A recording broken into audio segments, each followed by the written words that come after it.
శ్రీ షిరిడి సాయిబాబా జీవిత చరిత్రము 11వ అధ్యాయం. 1896లో కోపార్గం circle revenue ఇన్స్పెక్టర్గా Gopalarao గుండు అను అతడుండెను. అతడు సంతానం కొరకు 3 భార్యలను వివాహం ఆడెను. కానీ పాపం సంతానం కలగలేదు.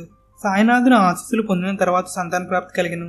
సాయికి కృతజ్ఞతగా ప్రతి ఏటా బాబాకు ఉర్సు ఉత్సవం జరిపించిన బాగుండేదని గోపాలరావు సంకల్పించెను. బాబా అందుకు అనుమతించి ఆశీర్వదించుటచే బాబా ఉర్సు శ్రీరామనవమి నాడు జరిపించుటకు నిశ్చయించబడిను. ఉర్సు శ్రీరామనవమి ఉత్సవములు 1897లో మొదటిసారి శ్రీరామనవమి నాడు ఉర్సు ఉత్సవం షిరిడిలో ప్రారంభించబడినది. ఈ ఉత్సవంతో పాటుగా మహమ్మదీయులు చందనపు ఉత్సవం కూడా ప్రారంభించబడినది. కొరహా అను ఊరిలో గల బాబాయ్ యొక్క ముస్లిం భక్తుడు అమీర్ షక్కర్ అను అతడు ఈ చందనపు ఉత్సవం చేయించేవాడు.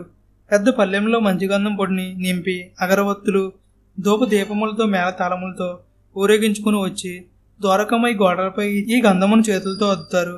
ఈ చందనోత్సవంతో పాటే శ్రీరామనవమి ఉత్సవాలలో పెద్ద జరి అంచుగల పట్టుబడులతో నిర్మించబడిన 2 జెండాలను ఊరేగింపులో తీసుకుని వచ్చి మసీదులో ఇరుపక్కల ప్రతిష్ఠించేవారు. అలా ప్రారంభమైన ఈ ఉత్సవం 1812లో శ్రీ కృష్ణరావు జగేశ్వర్ భీష్మ యొక్క ప్రేరణతో సంపూర్ణ శ్రీరామనవమి ఉత్సవంగా రూపుదిద్దుకొను. హరికథ గానాలు, ఊయల కట్టుట, గులాల పొట్టి చల్లుకొనుట మొదలగు కార్యక్రమాలు జరిగేవి. మరుసటి రోజు ఉట్టి కొట్టుట కూడా ఉండేది. సుదంటూ రాయివలే బాబా ప్రతి మనిషిని ఆకర్షిస్తూ ఆశీర్వదిస్తూ భక్తుల మధ్య కదలాడుతూ ఉంటే ఆనాటి శ్రీరాముడు ఈ రూపంలో మళ్ళీ భూమిపై ధర్మస్థాపన కొరకు అవతారంగా వెలిసాడా అనేటట్లు ఉండేది. గులాబ్ పొడి కళ్ళల్లో పడినప్పుడు బాబా దగ్గరగా కోపంగా అరిచేవాడు. ఆ కోపపు అరుపులు మానవజాతిని ఆవరించి ఉన్న దుష్ట రావణ స్వభావాలపై గాని వేరు కాదు. ఆ తరువాత గోపాలరావు గుండు మసీదును ద్వారకామాయిలో బండరాళ్ళు వేయించాలని నిర్ణయించెను. కానీ బాబా ఆ రాళ్లను గ్రామంలో హిందూ దేవాలయాలు మరామతులకు ఇప్పించెను. వాసుదేవానంద సరస్వతి ఆంధ్రప్రదేశ్లోని రాజమండ్రి సమీపంలో గల ఒక తపోవనంలో మహామహిమానుతుడైన సిద్ధపురుషుడకు వాసుదేవానంద యోగేంద్రుడు ఉండేవారు. ఈయన దర్శనములకు వేలాది మంది భక్తులు వెళ్తూ ఉండేవారు. నాందేడ్ నివాసి అయిన దాసుగను మరో 4గురితో కలిసి వీరి వద్దకు వెళ్తాడు. అప్పుడు ఆ యోగేంద్రుడు షిరిడి పేరు సాయిబాబా పేరు వెనకనే పులకాంకితుడై ధ్యానమగ్నుడై బెడ్లారా షిరిడి అందు నా పెద్ద అన్న కలడు. ఆ మహాత్ముని దర్శింపక నన్నెలా చూడవచ్చితిరి? సాయినాథుడు ముసల్మానుడని ప్రజలు అనుకొనుచున్నను. వారు నాకు అగ్రజులు.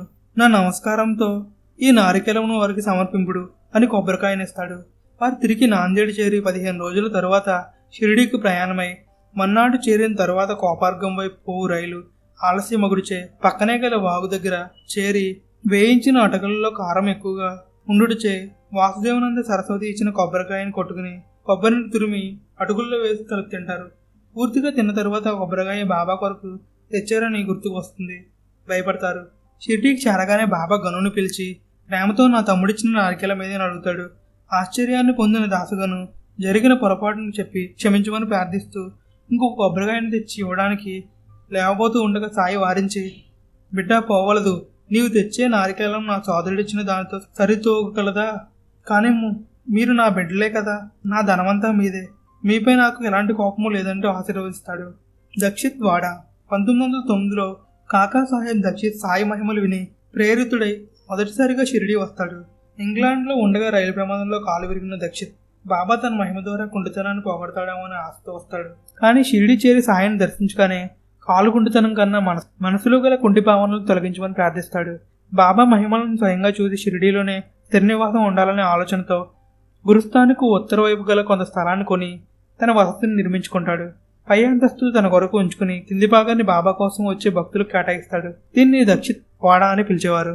దీన్ని ప్రస్తుతం చాలా వరకు కుదించి సంస్థానం వారు దీనిలో కాఫీ టీలు విక్రయిస్తున్నారు. బాలాసాహెబ్ మిరికర్ ఒక సమయంలో కోపర్గంకు తహసీల్దార్గా ఉంటాడు. ఈయన చితలి అనే గ్రామానికి వెళుతూ దారిలో సాయిని దర్శించి వెళదామని వస్తాడు. మసీదులో వెళ్లి బాబాకు నమస్కరించి పక్కనే కూర్చుంటాడు. అప్పుడు బాబా, నీవిప్పుడు కూర్చున్నది దొరకమయ్యి. ఈ మసీదు చాలి చాలా దయార్థ హృదయరాలు. ఈమె నిరాడంబర భక్తులకు కన్నతల్లి కంటే మిన్న. ఈమె తన ఒడిలో కూర్చున్న భక్తులకు కష్టముల నుండి అదురుద్దాల నుంచి తప్పించెను. ఎవరు ఈమె నీడను ఆశ్రయిస్తారో వారి కష్టములన్నీ తొలగిపోను. నీకు పొడుగాటి బాబా తెలియను అంటూ చేతిని పాము పడగల వలె పెట్టి చూపి, ఇది మిక్కిలి భయంకరమైనది. కానీ ద్వారకమయ్యి తన బిడ్డలను రక్షిస్తూ ఉండగా ఈ సర్పం నేనేమీ చేయలేదు అంటాడు. కొంతసేపటికి బాలాసాహెబ్ మసీదు నుండి బయలుదేరుతూ ఉండగా బాబా శ్యామను పిలిచి బాలాసాహెబ్తో చితలీకి వెళ్ళమని ఆదేశిస్తారు. కానీ బాలాసాహెబ్ అందుకు అంగీకరించడు. బాబా ఇట్లా అంటాడు, అతని మంచిని మనం కోరాము. బ్రహ్మదేవుడు నొదట రాసిన దాన్ని ఎవరు తప్పించగలరు? ఆఖరికి శ్యామ తనతో రావడానికి మిరికర్ అంగీకరిస్తాడు. రాత్రి 9 గంటల ప్రాంతంలో చితలి గ్రామం గల ఆంజనేయ ఆలయంలో మిరికర్ శ్యామ బస చేస్తారు.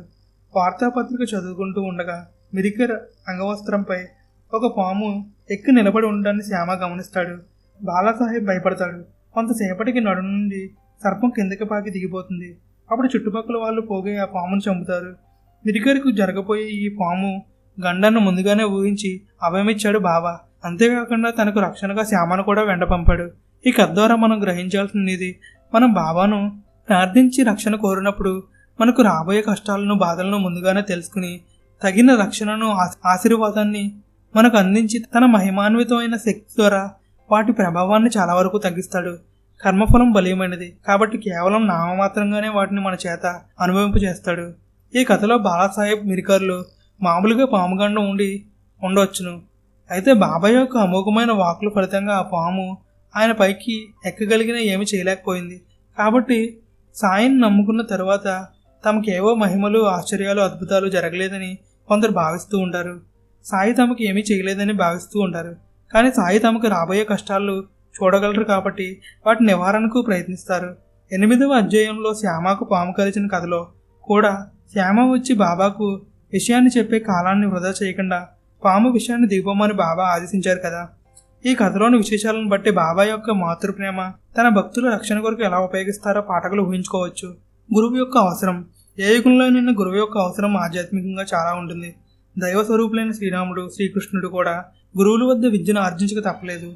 ఎంత ఉన్నత కులస్తులైన, ధనవంతుడైన, గుణవంతుడైన, బలవంతుడైన, పండితుడైన ఆధ్యాత్మికంగా గురువు లేకపోతే ముందుకు సాగలేడు. కేవలం పుస్తక జ్ఞానం వలన దైవాన్ని పొందే దారి దొరకదు.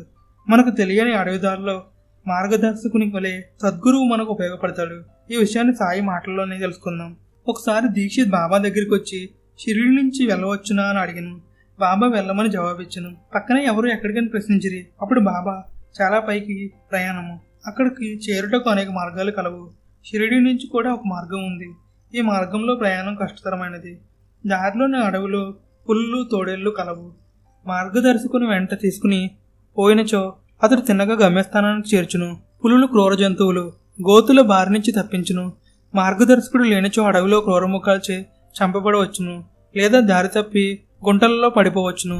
పరమార్థం కేవలం గురుబోధ వలననే చిక్కును. బాబా యొక్క ఈ బోధనలోని సారాంశం, సంసారమే ఈ జీవిత చక్రం, దారి తెలియని కీకారణ్యం లాంటిది. ఈర్ష్య, స్వార్థం, అసూయ అనే క్రూర జంతువులు ఈ అడవిలో పొంచి ఉంటాయి. ఏ క్షణాన వాటికి మనం బలవుతామో తెలియదు. ఈ దుర్గుణాలను దూరంగా ఉంటూ ప్రయాణం ముందుకు సాగించాలంటే సద్గురు సహాయం చాలా అవసరం.